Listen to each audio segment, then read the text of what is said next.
Bienvenue dans ce nouvel épisode de Makerside, le podcast des créateurs de Side Project. Toutes les 2 semaines, je pars à leur rencontre pour comprendre comment ils se sont lancés en parallèle de leur job, mais surtout pour décortiquer leur projet. De la création du produit jusqu'au premier client, on vous donne toutes les clés pour vous lancer rapidement en parallèle de votre activité. Je suis Amine Bouassoun, le cofondateur du Samedi Club, la communauté des créateurs de Side Project. Pour nous rejoindre, rendez-vous sur samedi.club.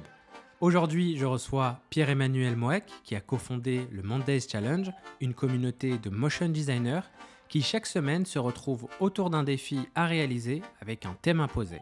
Dans cet épisode, on parle de création de communauté, de monétisation autour de ce sujet et de l'avenir de son side project. Bonne écoute! Pierre-Emmanuel, bienvenue. Merci. Écoute, je suis très content de t'avoir avec moi aujourd'hui pour partager d'ailleurs les coulisses de notre enregistrement. C'est la 2e fois qu'on relance l'enregistrement parce que on est en train de tester cette nouvelle configuration. Parce que ça y est, j'ai rendu mon appartement, je suis digital nomade. Et donc maintenant, je dois faire avec les aléas des connexions Internet et l'enregistrement de podcasts à distance. Donc je suis très content que tu m'accompagnes dans cette aventure. Avec plaisir. Et je suis très content d'échanger avec toi pour aujourd'hui parler de ton side project que je vais te laisser présenter en détail. Mais dans un premier temps, est-ce que tu peux te présenter pour ceux qui ne te connaissent pas encore? Ouais, pas de souci. Tout d'abord, merci à toi pour l'invitation. Plaisir. Donc, je suis Pierre-Emmanuel Moec, j'ai 22 ans et je suis directeur artistique, motion designer.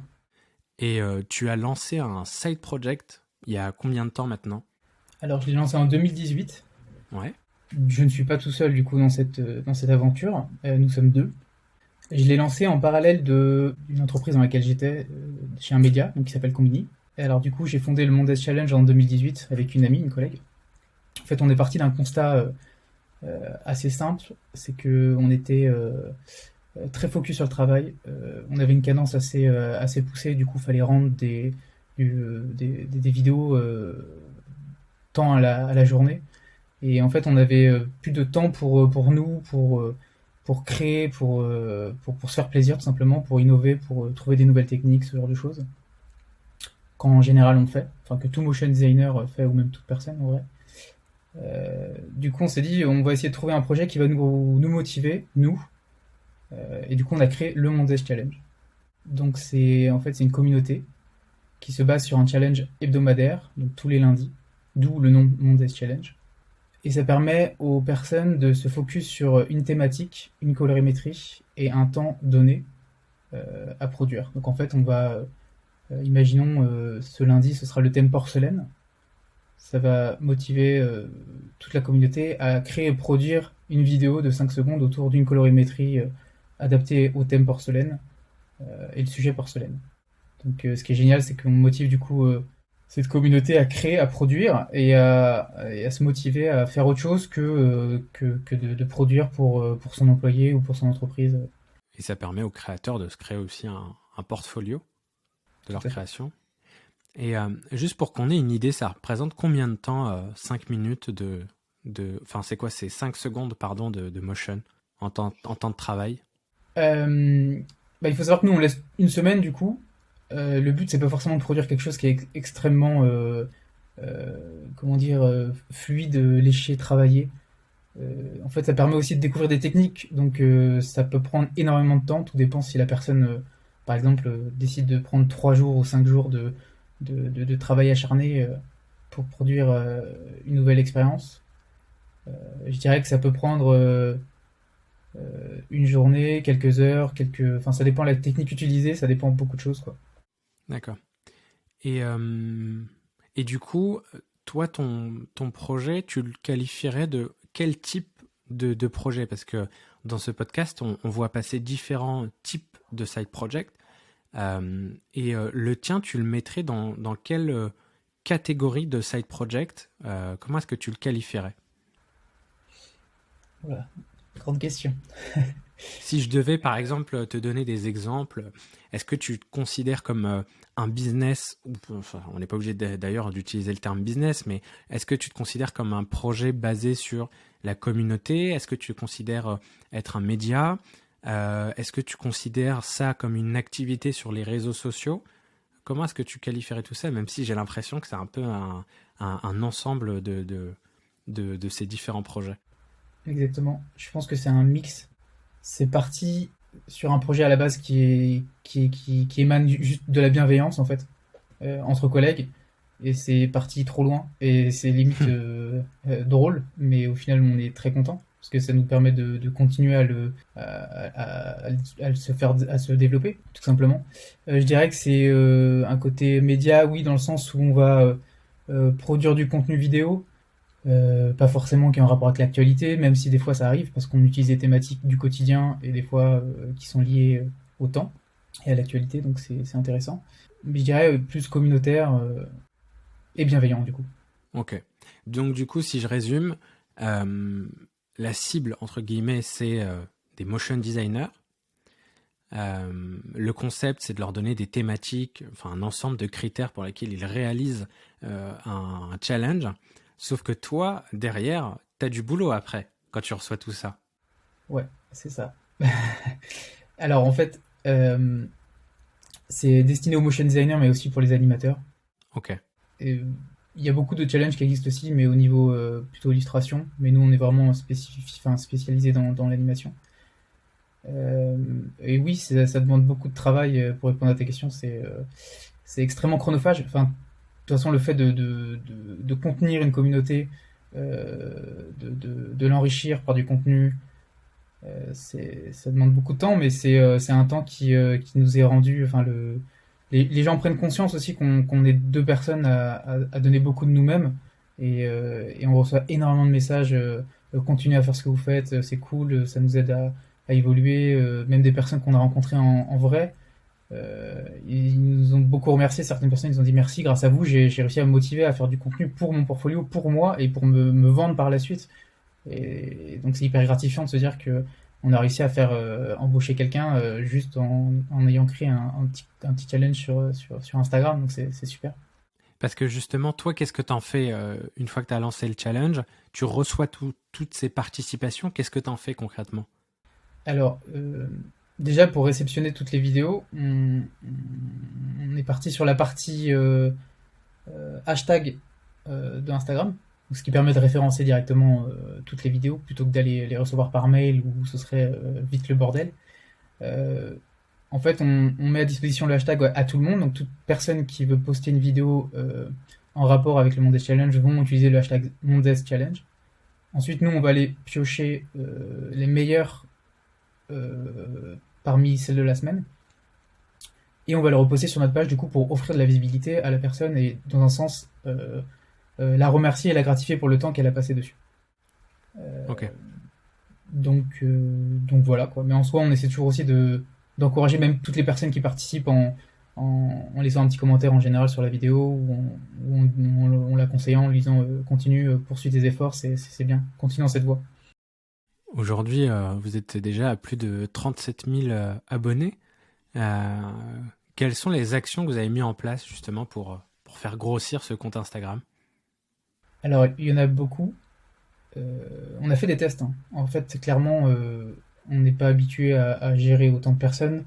Euh, on a fait des tests pour développer, pour ramener de la vie, parce qu'en fait, si on continue à faire toujours la même chose, et ben les gens se lassent, et si les gens se lassent, les gens ne participent plus, et voilà. On a essayé d'encourager encore plus les personnes à travers des goodies, des petits stickers qu'on a créés nous-mêmes, une petite, des petits, comment dire, un petit shop qu'on a fait en parallèle où on fait des petites casquettes, tout éco-responsable, euh, des t-shirts brodés à l'effigie du Mondes Challenge.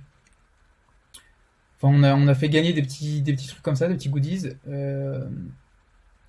Ça a très bien marché au début. Ensuite, on a essayé de passer sur autre chose, c'est-à-dire le côté partenariat.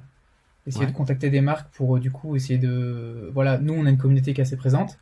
Ce qu'on peut faire, c'est que on peut faire un troc en fait en soi. Vous nous offrez peut-être, pourquoi pas, un de vos produits, et nous on vous met en valeur à travers du contenu vidéo que les personnes vont produire pour nous quoi. Je D'accord. donne un exemple tout simple. On a travaillé avec une entreprise française qui s'appelle Smearl. Donc c'est des compteurs d'abonnés. Enfin, comment dire, c'est un petit boîtier qui permet de voir le nombre d'abonnés qu'on a en temps réel. C'est-à-dire que ça défile, si on se désabonne, on s'abonne, ça se défile automatiquement. C'est assez intéressant comme objet, comme outil au quotidien. Enfin, de voir ça, c'est assez ludique, je trouve. Et du coup, on s'est dit, bah, pourquoi pas les contacter, leur demander est-ce qu'ils seraient motivés pourquoi pas faire du coup des vidéos, enfin dire à notre communauté de travailler pour eux, enfin de mettre du coup le mot, la marque Smearl à travers une thématique de la semaine. Euh, et pourquoi pas faire du coup gagner un compteur à une personne qui aurait fourni la meilleure vidéo durant cette semaine. Et c'est ce qu'on a fait, et ça s'est très bien déroulé. On a eu des participations très intéressantes, très travaillées. C'est super quoi, de voir ce genre de retour. Donc ça a été un des premiers partenariats que vous avez pu mettre en place. C'était un des premiers, mais on en a eu d'autres avant. Ouais. Mais justement, on va rentrer dans le vif du sujet et justement dans la partie partenariat ou la partie business model aussi. Mais juste avant, est-ce que tu peux nous dire où est-ce que tu en es, toi, par rapport à ce side project à quelle étape de vie de ce projet-là tu en es et quels sont tes défis? Alors, c'est toujours en construction. Ouais. On n'est pas du tout à l'étape où on a tout automatisé, tout est simple, tout est tranquille. On baisse pas les bras, on poursuit, on a plein d'idées en fait. Mais le problème, c'est toujours la cadence. C'est toutes les semaines. Il faut toujours être réactif, il faut poster du contenu. À côté de ça, il faut réfléchir à ce qu'on va faire demain, plus tard. Est-ce qu'on veut grossir? Pourquoi pas aussi essayer de comment dire, pas nous rémunérer parce qu'on cherche pas forcément. On a notre travail à côté, hein. Le but, c'est pas non plus de faire que ça, que ce projet-là, même si ce serait génial en vrai. Mais, euh, mais du coup, c'est toujours dans l'idée de, oui, comment essayer de trouver de nouvelles choses pour rendre le truc plus intéressant pour la communauté, pour qu'il y ait encore plus de personnes qui nous suivent et que ça intéresse plus de monde. Donc je dirais, en fait, on a eu quelques petits partenariats qui Ouais. nous ont permis de mettre le pied dedans, de se dire, ok, ça intéresse les entreprises, déjà c'est top, Euh, c'est un bon point, on l'aurait jamais cru. On a trouvé un axe dans lequel on va continuer à fouiller, c'est-à-dire amener du contenu. En vrai, sur les réseaux sociaux, c'est quelque chose qui est très intéressant pour les entreprises, c'est quelque chose qui coûte cher quand on demande une vidéo personnalisée ou ce genre de choses. Le plus qu'on a avec notre concept, c'est qu'on a l'originalité. C'est-à-dire qu'on va pas forcément focus euh, sur, euh, sur un axe précis de l'entreprise. C'est-à-dire, on va mettre un mot et les personnes sont libres de créativité et vont produire des choses totalement différentes et variées et c'est ça qui est génial, quoi. Donc au niveau du business model, on n'y est pas, mais on tâtonne encore. C'est-à-dire qu'on essaie de mettre en place des packages. Par exemple, une entreprise qui va nous solliciter, on va mettre un partenariat ensemble, en pratique, sur la thématique. Du coup, on va faire une thématique une semaine sur un mot de leur choix. On va utiliser du coup leur colorimétrie de l'entreprise et on va faire une vidéo. Enfin, les gens vont produire des vidéos de 5 secondes. Et en fait, ce package-là, on va le rémunérer. Ça dépendra en fonction de la grosseur de l'entreprise. Mais vu qu'on débute, c'est pas quelque chose qui est très gros comme prix, quoi. C'est très abordable. Ok. Donc des entreprises qui vont vous contacter, vous allez mettre une offre en place qui va permettre de pouvoir faire réfléchir la communauté sur cette thématique-là. Quel est j'ai envie de dire, le bénéfice pour cette entreprise-là?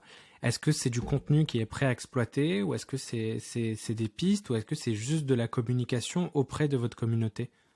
Alors, on s'est posé beaucoup la question, notamment au niveau de la possibilité d'exploiter le contenu qui n'est pas le nôtre. Parce qu'en fait, nous, on est simplement une plateforme de repost, hein. On poste des créations faites par des artistes.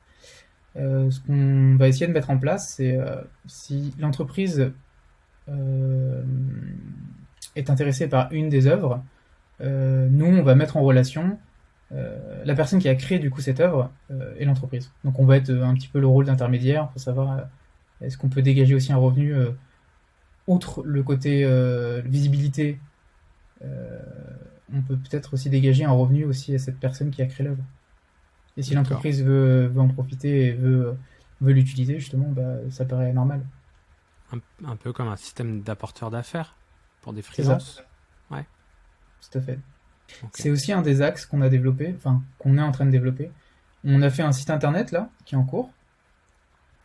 On va essayer d'y référencer toutes les personnes qui souhaiteraient faire partie de cette partie-là, en fait, de la communauté, mais plus enfin, côté professionnel. C'est-à-dire que si elle veut s'inscrire déjà sur le site, il faut au moins qu'elle ait participé au moins une fois au Mondes Challenge. Enfin, on ne veut pas non plus refaire un site, comment dire, de freelance motion designer. Enfin, enfin, c'est déjà vu, il y a beaucoup de sites comme ça sur Internet.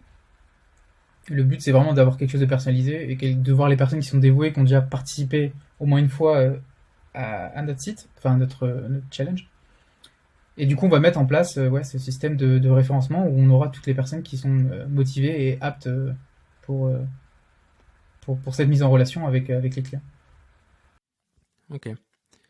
Bah, c'est marrant, c'est vrai que moi je connais pas le milieu, donc après peut-être qu'il y a plein de plateformes de mise en relation qui peuvent exister, mais c'est vrai que ça pourrait être quelque chose d'intéressant pour vous et pour votre communauté, parce que finalement vous avez une communauté qui est de niche, qui est très spécifique. Donc pourquoi pas la possibilité de créer un job board spécifique pour votre communauté.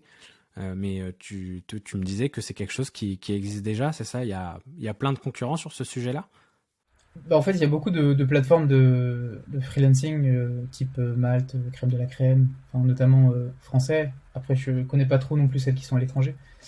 Euh, mais oui, pourquoi pas. En vrai, c'est clair qu'on est vraiment un marché de niche, hein. Les motion designers, euh, sont- enfin, du moins, il en existe de plus en plus parce que c'est un des nouveaux métiers, on va dire, qui n'existait pas avant. Et oui, pourquoi pas mettre en relation, justement, ce serait super. Job board spécifié uniquement, où on fait l'intermédiaire en plus de ça, ou au moins nous, on connaît déjà le client à l'avance parce qu'on aura déjà traité avec lui sur une thématique, par exemple. Donc il y aura une relation vraiment de confiance. Au moins on saura chez qui, enfin souvent des fois quand on travaille avec des clients, enfin tu dois aussi le savoir, on ne sait pas sur qui on va tomber, on accepte et puis au final on est souvent déçu, enfin pas souvent mais ça arrive. Euh, voilà quoi. Du coup ça nous permettrait aussi de mettre en confiance les personnes entre elles et c'est ça qui est top. Là, du coup, on voit que avec le projet Mondays Challenge, vous avez testé des choses et vous êtes toujours dans cette phase de test. Vous êtes toujours en train de mettre en place des offres qui vont permettre que le projet puisse générer un revenu. Euh, Tu parlais tout à l'heure aussi d'une boutique que tu as mis en place, qui est donc une boutique qui va mettre en avant bah, du coup le logo ou l'identité du projet Mondays Challenge. Est-ce que tu peux nous en dire plus? Comment est-ce que tu as mis en place cette petite boutique? Est-ce que ça génère un revenu? Pas encore. Est-ce que tu peux nous en parler? Alors oui, c'est plutôt le côté du coup de ma collègue donc Anna Benmarik. Euh, Elle avait aussi beaucoup de side projects en même temps que le Monday Challenge. Euh, Notamment une entreprise dans laquelle enfin, elle travaillait sur la création de vêtements côté sport, tout en restant éthique, hein. Elle adore tout ce qui est euh, recyclable, euh, coton 100% bio, tout ça quoi. Ce que j'encourage grandement, c'est génial. Et du coup, on s'est dit pourquoi pas mettre à profit nos deux entreprises, enfin, ça peut être une entreprise, mais son side project à elle et le Mondes Challenge, pour une petite collaboration au niveau produit. En fait, on voyait que le côté bénéfique pour nous parce que ça nous permettait de faire des nouveaux goodies en dehors que des stickers, mais quelque chose au moins de plus tangible, des vêtements, des outfits, c'est trop cool. Les gens vont aimer.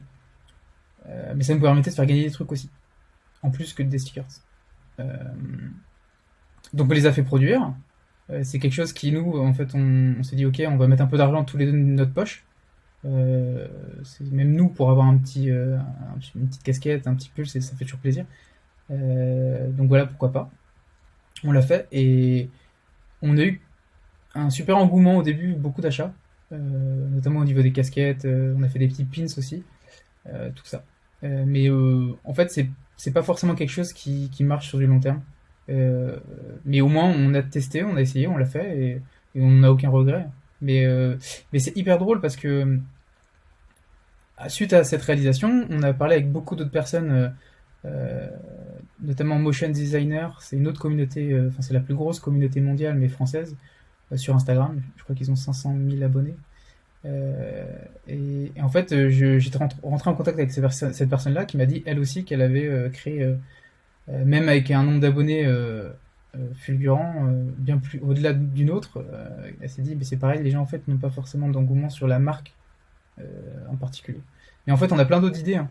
C'est-à-dire qu'on a testé quelque chose sur notre identité, sur notre branding, mais on pense qu'on va peut-être, enfin, du moins la prochaine saison où on fera ce type d'expérience, on fera quelque chose sur plus sur le côté décalé. C'est-à-dire, tant qu'à faire, c'est notre métier, plutôt que notre marque la mettre de côté, mais plutôt rester sur le côté fun de la production. Par exemple, jouer avec, je sais pas moi, l'identité des softwares sur lesquels on utilise, par exemple After Effects, Illustrator, InDesign, jouer sur quelque chose qu'au final on voit au quotidien et peut-être vu qu'on adore ce travail, pourquoi pas le porter sur soi, ce serait cool.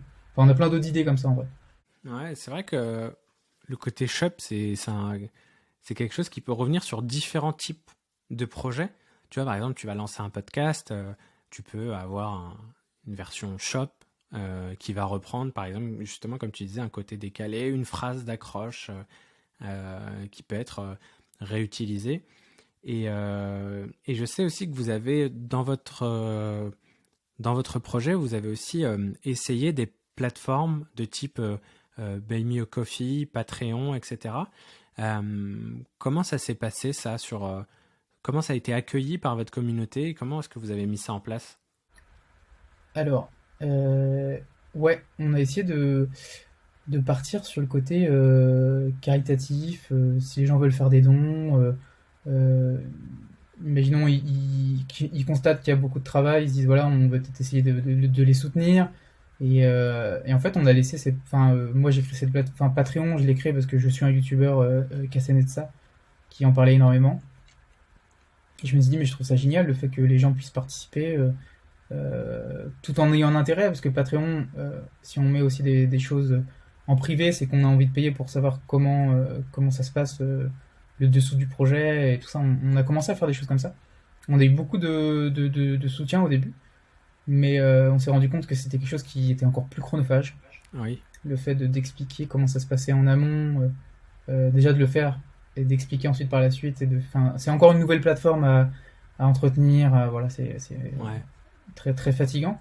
On s'est dit que ça en valait pas le coup, on l'a laissé quand même, mais on a quand même certaines personnes qui continuent à le soutenir. D'ailleurs, je les remercie si nous voient aujourd'hui. Euh, et on a découvert l'autre, sinon, notre plateforme Take a Coffee. Je trouvais l'idée encore plus intéressante parce que ça permettait de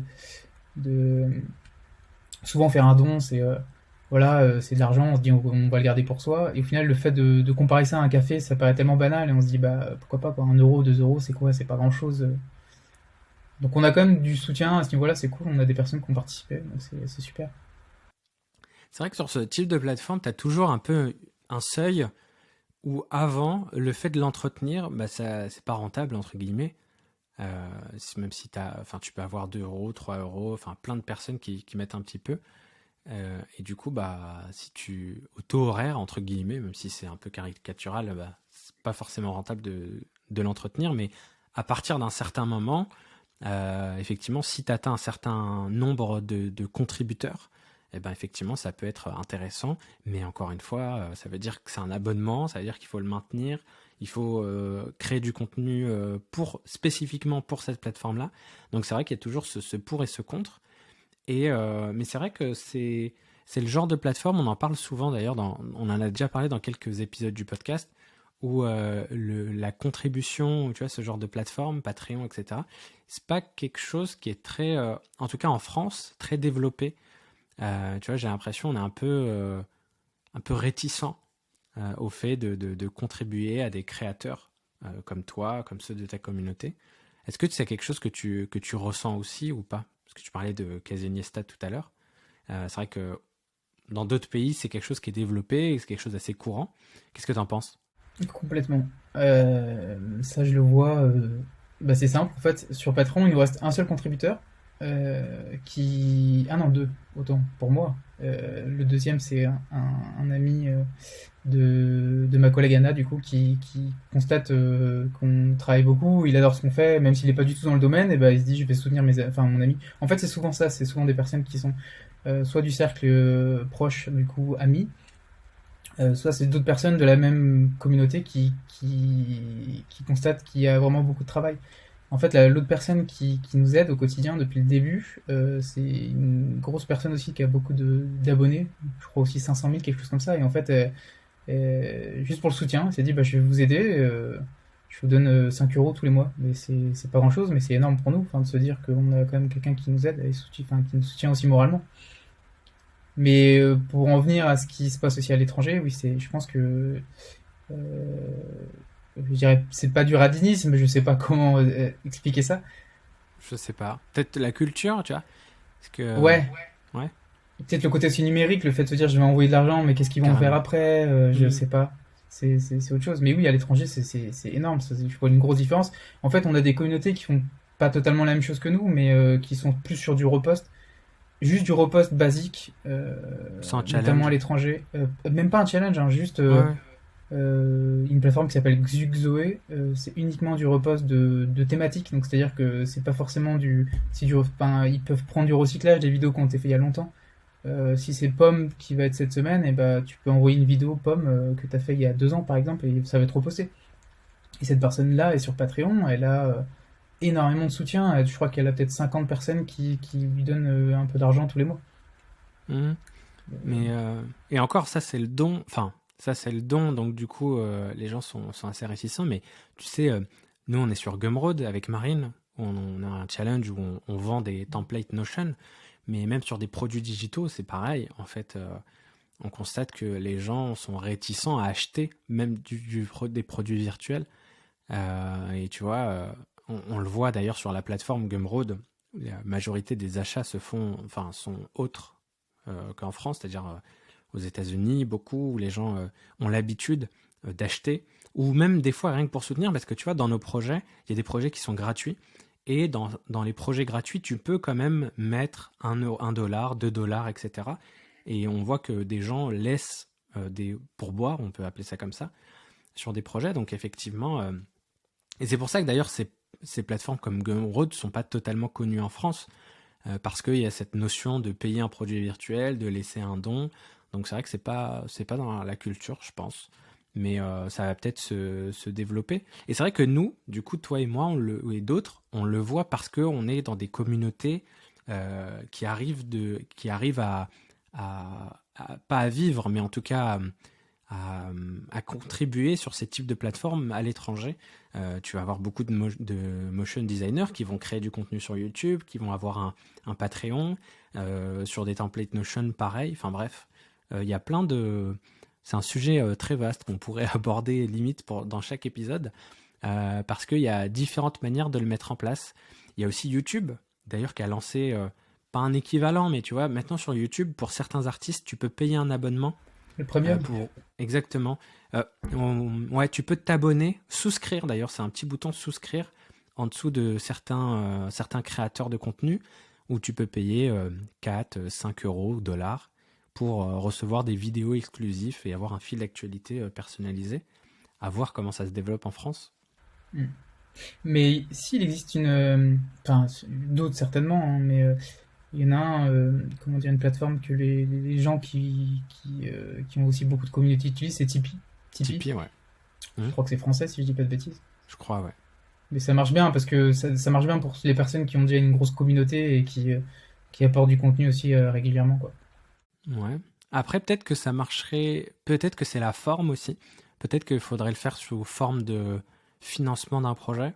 Tu vois, par exemple, tu ferais le Monday Challenge voudrait financer, je sais pas, un nouveau site web, par exemple, et avec une barre de progression. Peut-être que ça serait une forme un peu différente et que les gens pourraient participer. Je sais pas. Ouais, c'est vrai. Ouais, c'est pas bête. Au moins des choses encore à tester. Ouais. Et d'ailleurs, pour revenir sur la communication, je crois que sur Instagram, vous avez aussi créé un filtre Mondays Challenge. Est-ce que tu peux nous en dire un peu plus? Ouais. Euh, en fait, enfin, c'était pendant l'engouement, parce que j'ai l'impression que l'engouement du filtre, maintenant, il est un peu, ça s'est un peu apaisé. C'est comme les modes. Ouais. Euh, oui, avec Anna, on s'est dit que ce serait top de mettre le filtre un peu basique, parce que c'est le filtre qu'on avait au tout début, à savoir celui qui tombe sur un côté random, en fait. On s'est dit que ce serait marrant d'amener le côté un peu ludique, dans le sens, quel motion designer es-tu? Parce qu'on sait tous qu'il y a différents types de profils, en fait, même en tant que créatif. Celui qui est ordonné, organisé, celui qui est un peu genre footiste, qui va pas trier ses calques, ses dossiers, qui est bordélique. On s'est dit que ce serait marrant de faire différentes personnalités comme ça, si je peux dire. Et voilà, que les gens rigolent et de voir leur réaction. Soit c'est totalement la personne, ça tombe sur toi, sur la personne, enfin le mot qui correspond, soit ça tombe complètement à côté, et du coup c'est aussi drôle de voir les réactions des gens, quoi. En fait, on a mis en place ce filtre parce que moi je travaille aussi chez France Télévisions à côté. Et en tant que motion designer aussi, on me laisse le temps euh, comment dire, de découvrir de nouveaux logiciels. C'est-à-dire que c'est pas quelque chose sur lequel je suis formé. Enfin, c'est aussi un nouveau logiciel, un Spark AR, c'est pas non plus très très vieux. Et en fait, ce qui est cool, c'est qu'il existe énormément de tutos. Et du coup, je me suis dit, bah vas-y, go, je vais essayer de trouver comment on fait ça. Et en réalité, c'est pas si compliqué que ça, mais ça a très bien marché. Le filtre a eu énormément d'utilisation, de partage. Donc c'est génial. Pour, à la base, une communauté qui est un peu de niche, je trouve qu'on, grâce à cet outil-là qu'on a mis en place, ça a permis à même des gens qui sont pas forcément dans le milieu de l'utiliser, de rigoler, de comprendre un peu les choses, surtout qu'on l'a fait en anglais. Donc je crois que ça a pas mal voyagé, donc c'est super. Ok, donc, et d'ailleurs, bah, tu parlais de l'anglais, c'est une très bonne question. Euh, je vais juste finir sur le filtre. Donc en fait, le fait d'avoir créé un filtre, tu penses que ça t'a aidé dans ta communication sur Instagram? Ça t'a ramené des abonnés? Ouais, si, c'est sûr. Euh, En fait, le repartage, c'est ce qui permet aux gens de montrer que tu es là. Les gens l'utilisaient, le postaient dans leur story. Et en fait, le petit atout, c'est que nous, on leur a pas forcément dit, mais ils l'ont bien compris, c'est que si jamais ils nous taguaient nous en utilisant le filtre, on le repostait. Donc c'est un côté donnant-donnant dans le sens où si eux le partagent dans leur story, d'autres personnes qui sont abonnées à elles vont voir sa story, du coup vont voir le filtre, du coup nous voir nous. Enfin c'est une sorte de réaction en chaîne en fait. Et justement, sur l'anglais, vous avez choisi, c'est quoi la langue officielle du Mondays Challenge, même si c'est peut-être dans le nom, c'est en anglais? Alors oui, c'est ça. Monday Challenge, le challenge du lundi. Mais l'origine est française, hein, complètement français. Ok. On est tous les deux français, mais Ce que je veux dire, c'est que vous communiquez en anglais sur votre site web, vos réseaux sociaux. ouais, entièrement. En fait, on s'est dit autant généraliser parce que déjà qu'on a un marché de niche, autant, enfin, un marché de niche, on est une communauté assez restreinte de motion designers. Si on veut impacter le plus de motion designers à travers le monde, faut que tout le monde nous comprenne, etc., quoi. Si on était resté que sur du français, on aurait forcément que des Français et pas autre, quoi. Là, on voit vraiment qu'on est une communauté mondiale, on reçoit des participations d'à travers le monde, des États-Unis, Canada, Australie, c'est super. Ok. Et du coup, par rapport à la communauté, parce qu'aujourd'hui, quand on parle souvent de communauté, c'est peut-être un Slack, un Discord, un Circle, où les gens peuvent échanger. Aujourd'hui, vous n'avez pas encore de plateforme sur laquelle la communauté peut échanger. Non. Ok. C'est un C'est projet? c'est quelque chose en devenir, ouais. Ouais. Je Ok. pense que c'est primordial. En fait, on est toujours là, nous, pour répondre aux questions, parce qu'il y a des questions aussi techniques. Beaucoup de gens, même s'ils voient comment dire, les règles qu'on met en place, parce qu'on les met à la une, donc ils sont disponibles tout le temps, en fait, sur Hmm. notre profil Instagram. Euh, à savoir qu'on met aussi un template sur les vidéos, les gens demandent il est où le template, tout ça. Enfin, on est toujours réactif, on répond à tout le monde, sans exception.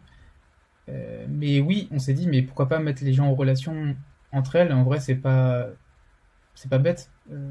Qu'ils puissent discuter, chatter, ouais, je pense que c'est quelque chose qui est primordial et qu'il faut qu'on fasse là à notre retour, vu que là on est en vacances, ce sera en septembre, je pense qu'on peut mettre ça en place.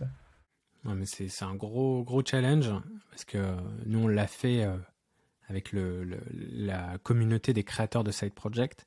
On a appelé ça le Samedi Club. Et c'est un Discord sur les gens s'inscrivent, en fait, rejoignent la newsletter. Et dans la newsletter, il y a le lien. Mais c'est vrai que c'est un boulot à part entière. Ça prend du temps, c'est challengeant, en fait. Et c'est surtout que c'est compliqué. Parce que comment est-ce qu'on fait pour que des gens interagissent entre eux, que les gens osent publier du contenu, publier leur contenu. C'est vrai que même si techniquement on l'a mis en place, bah, ça reste pour nous un challenge de le faire vivre et que ce soit pas qu'il y ait vraiment de l'interaction, qu'on puisse nous y répondre quand il y a besoin. Mais c'est vrai que c'est gérer une communauté, c'est tout un projet. Ouais, c'est clair. Mais j'imagine, je pensais que si tu mettais par exemple un Discord en place, j'imagine qu'il forcément faut intervenir de temps en temps pour amener un sujet ou ce genre de choses. Mais en dehors de ça, je pensais que si les gens interagissent ensemble quand même, je veux dire, t'as quand même des gens qui toute la semaine vont parler entre eux quelquefois, non? En fait, c'est compliqué. Quand tu es au tout début, faut arriver à trouver le truc, j'ai l'impression. Parce qu'en fait, je pense que tu as beaucoup de gens qui vont pas oser, qui vont pas penser forcément à... En fait, c'est parce qu'on est au début, tu vois. Parce que moi, je sais que je fais partie d'autres communautés, je fais partie de certaines communautés Slack, notamment, où je sais que dès que les gens ont besoin d'aide, vont publier dessus et demander de l'aide à d'autres personnes. C'est souvent des Slack, tu sais, qui sont en lien avec un certain métier, tu vois, où les gens vont poser des questions techniques, etc.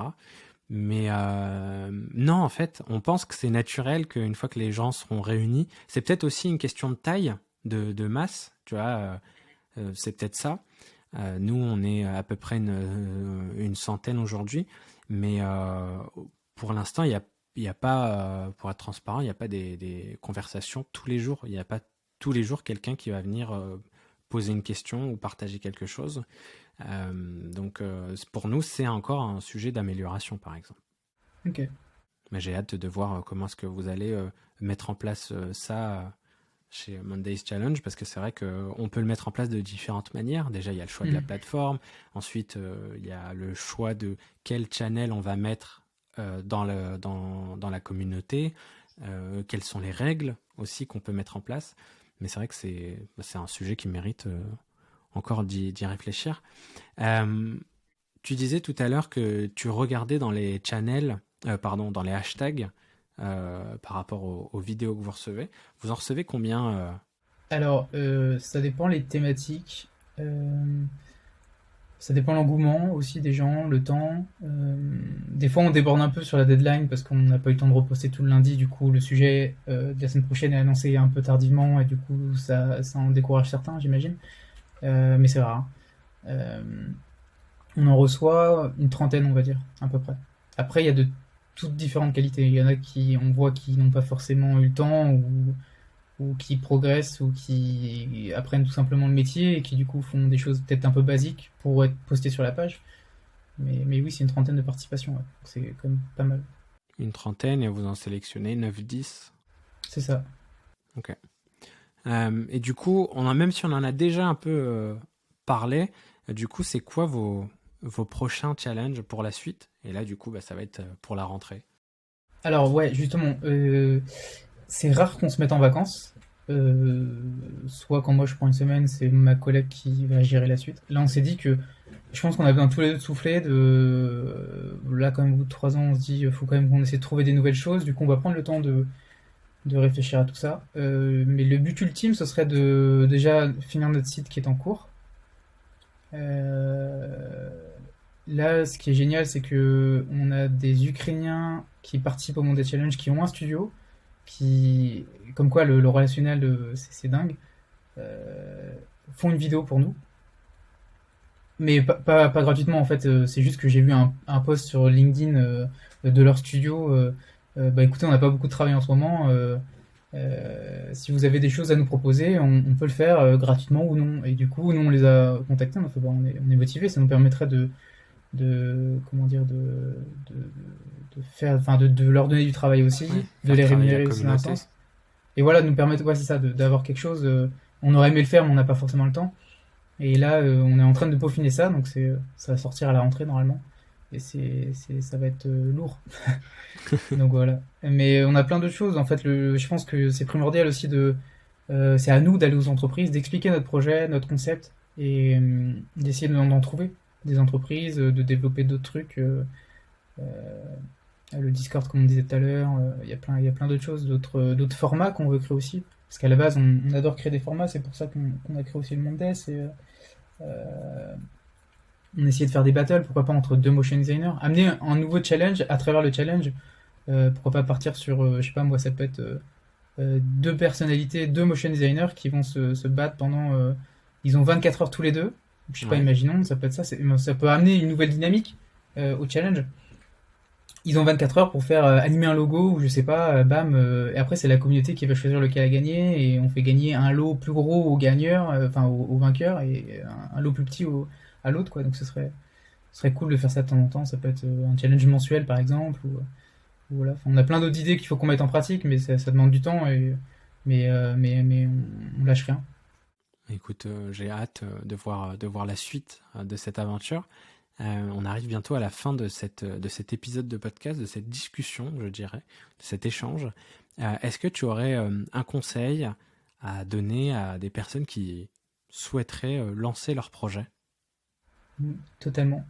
Le fait de ne pas enfin de rien lâcher. C'est-à-dire que nous, on l'a créé dans l'optique de juste s'amuser, d'encourager les gens. Il n'y a pas l'optique, comment dire, de se rémunérer ou autre. Pour nous, ça reste secondaire. C'est un plus. Tant qu'à faire, si c'est là, on prend et voilà.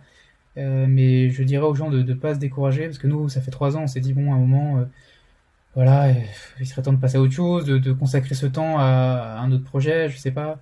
Mais en fait, non, moi, ça me tient à cœur et je me dis, voilà, faut pas oublier le temps que t'as passé dessus et il faut toujours se dire et relativiser, se dire que t'as fait 3 quarts du chemin et que le petit quart qui reste, et bah, ça va être peut-être les choses les plus simples au final.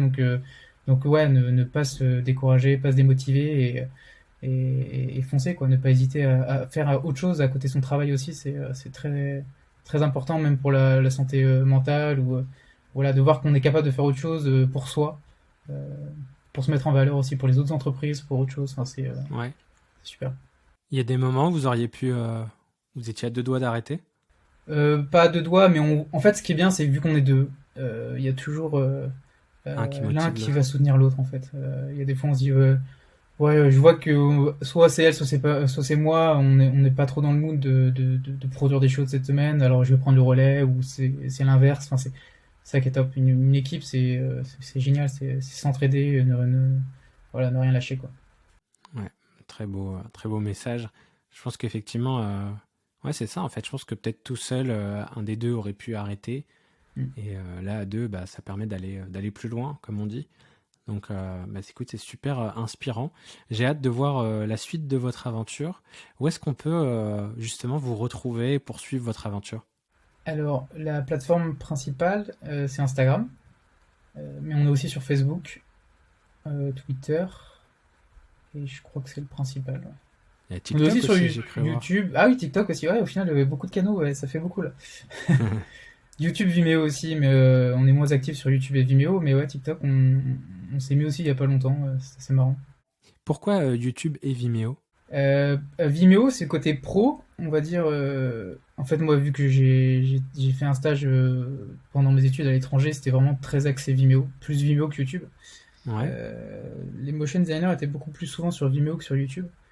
Et en fait, j'ai voulu tenter les deux. Et en fait, dès qu'on fait une vidéo, vu que c'est les mêmes specs, et ben on se dit bah autant publier sur l'un sur l'autre. C'est pour le temps que ça prend, c'est pas non plus mhm. Est-ce qu'il y a une autre audience sur Vimeo? pas particulièrement, mais plus du coup axé motion designer. On voit en fait les personnes qui participent souvent au Monday Challenge. On les retrouve du coup sur Vimeo, plus sur Ok. Vimeo que sur YouTube, quoi.